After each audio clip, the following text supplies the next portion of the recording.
सहारनपुर के भोजपुर में मस्जिद शहीद का मामला हाल ही में चर्चा में आया। ये मामला नकुड़ विधानसभा क्षेत्र के गांव भोजपुर में एक निर्माणाधीन मस्जिद को प्रशासन द्वारा बुलडोजर चलाकर गिराए जाने से संबंधित है।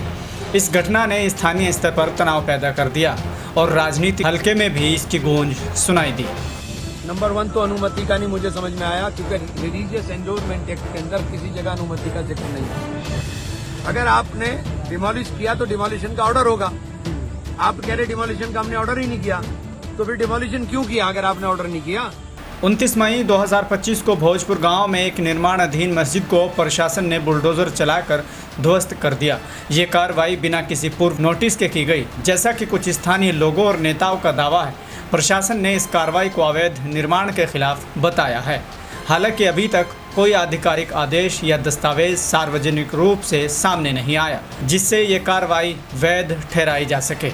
इस घटना के बाद स्थानीय लोगों में आक्रोश देखा गया। कुछ लोगों ने इसे धार्मिक स्वतंत्रता पर हमला करार दिया। कांग्रेस सांसद इमरान मसूद ने इस घटना पर तीखी प्रतिक्रिया दी और इसे संविधान और धार्मिक स्वतंत्रता पर हमला बताया। इमरान मसूद ने कहा कि मस्जिद को गिराने का कोई लिखित आदेश नहीं था। नंबर 1 तो अनुमति का नहीं मुझे समझ में आया, क्योंकि रिलीजियस एंडोर्समेंट एक्ट के अंदर किसी जगह अनुमति का जिक्र नहीं है। अगर आपने डिमोलिश किया तो डिमोलिशन का ऑर्डर होगा। आप कह रहे डिमोलिशन का हमने ऑर्डर ही नहीं किया, तो फिर डिमोलिशन क्यों किया अगर आपने ऑर्डर नहीं किया?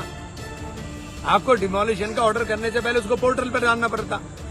पोर्टल पर आपको डालना पड़ेगा, पूरी गाइडलाइन फॉलो करनी पड़ेगी, तो आपने तो कोई गाइडलाइन फॉलो की नहीं। उन्होंने प्रशासन की इस कार्रवाई को गुंडागर्दी करार दिया और इसे बिना नोटिस के अवैध कार्रवाई बताया। मसूद ने इसे संविधान और धार्मिक स्वतंत्रता पर सीधा हमला बताया और रिलीजियस एनरोलमेंट एक्ट का हवाला देते हुए कहा कि ये कार्रवाई असंवैधानिक है। तो अनुमति का नहीं मुझे समझ में आया, क्योंकि रिलीजियस एंडोर्समेंट एक्ट के अंदर किसी जगह अनुमति का जिक्र नहीं है। मैं तो एक्ट की बात कर रहा हूँ, मैं तो कानून की बात कर रहा हूँ। इमरान मसूद और विधायक शाहनवाज खान ने इस मामले में सुप्रीम कोर्ट में अवमानना याचिका दाखिल करने की योजना बनाई है। उन्होंने वरिष्ठ अधिकारियों से मुलाकात कर इस घटना पर चर्चा की और मस्जिद गिराने के आदेश की कॉपी मांगी। इमरान मसूद ने लोगों से शांति बनाए रखने की अपील की है और कहा है कि वह इस मामले को कानूनी तरीके से लड़ेंगे। यही तो वो चाहते हैं कि वहाँ पहुँच करके डंडा चलाएं, गोली चलाएं और छाती पर गोली लगे, सीधे छाती पर और माथे पर गोली लगे और एक हंगामा बढ़ा जाए। हमें हंगामा खड़ा करना हमारा मकसद नहीं है। सुनिए, हमारा मकसद हंगामा खड़ा करना नहीं है ना। हम अभी सुनिए वो बात, हम अभी गांव में कहकर आए कि कोई हंगामा करने की जरूरत नहीं है। लड़ाई कानून के दायरे में रहकर कानून के तरीके से लड़ेंगे।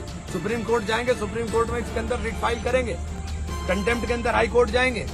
इमरान मसूद पहले भी सहारनपुर में धार्मिक और सामाजिक मुद्दों पर मुखर रहे हैं।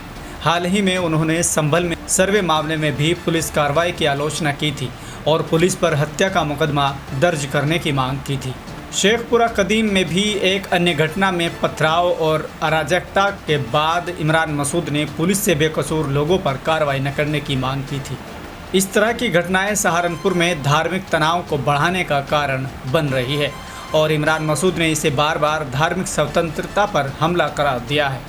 ये मामला अभी गर्म है और सुप्रीम कोर्ट में याचिका दाखिल होने की संभावना है। प्रशासन की ओर से कोई स्पष्ट जवाब नहीं आया कि कार्रवाई किस आधार पर की गई है। स्थानीय स्तर पर शांति बनाए रखने के लिए पुलिस और प्रशासन ने गांव में निगरानी बढ़ा दी है। भोजपुर में मस्जिद शहीद का मामला एक संवेदनशील मुद्दा बन गया है, जिसमें इमरान मसूद ने प्रशासन पर गंभीर आरोप लगाए हैं। वो इस कार्रवाई को धार्मिक स्वतंत्रता और संविधान के खिलाफ मानते हैं और कानूनी रास्ता अपनाने की बात कर रहे हैं। ये मामला सहारनपुर की सियासत में और तूल पकड़ सकता है, खासकर सुप्रीम कोर्ट में सुनवाई शुरू होती है। इस पूरे मामले को लेकर, इस पूरे प्रकरण को लेकर आप क्या सोचते हैं? कमेंट बॉक्स में अपनी राय ज़रूर दें। साथ ही इस वीडियो को ज़्यादा से ज़्यादा शेयर ज़रूर करें। फिलहाल के लिए सिर्फ इतना ही। मिलते हैं फिर से एक और नए वीडियो के साथ। देखते रहिए भारत लाइव हिंदी।